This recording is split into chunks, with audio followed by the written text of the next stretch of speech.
Babala ng Bureau of Immigration sa mga Pilipina na magpapakasal sa mga dayuhan at dadalhin sa ibang bansa, partikular sa bansang China dahil baka mabiktima kayo nito.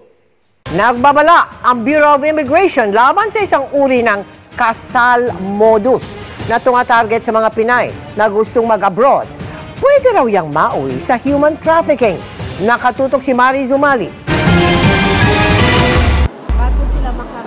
Nito lang bisperas ng Valentine's Day nang harangin sa NAIA ang isang Pilipinang papuntang China kasama ang Chinong nagpanggap na asawa niya.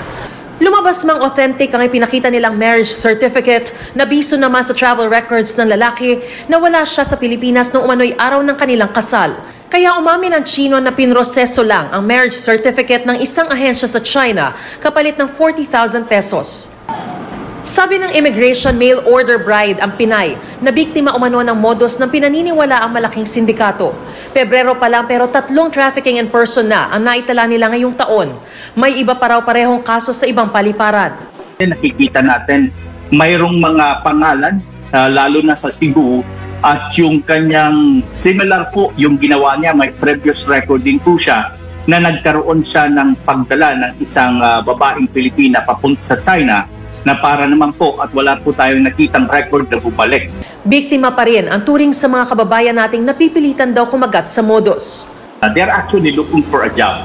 They want to have a way out na kung saan hindi na sila dadaan sa ating Department of Migrant Workers. Karamihan po sa kanila ay nasasadlak na ma-exploit at mabiktima ng labor trafficking, human trafficking. Ang mga biktimang mahaharang ay to turn over sa isang task force na binubuo ng PNP, NBI, DSWD at Piskal ng Justice Department.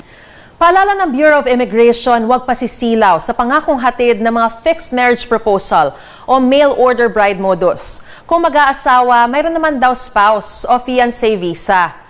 At kung mangingibang bansa para magtrabaho, siguraduhin dumaan sa proseso ng Department of Migrant Workers o POEA para di mabiktima ng human trafficking. For sure naman sa mga ganitong kalakaran ay may idea ang mga kababayan nating Pinay na hindi lehitimo ang mangyayaring kasalan. Kahit totoo pa ang mga dokumento na galing mismo sa mga ahensya ng gobyerno natin sa Pilipinas.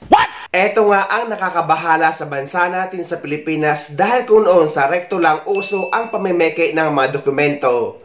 Pero ngayon hindi na mahirap para sa mga dayuhan na makakuha ng mga dokumento na galing mismo sa mga ahensya ng gobyerno na lehitimo at otentikado.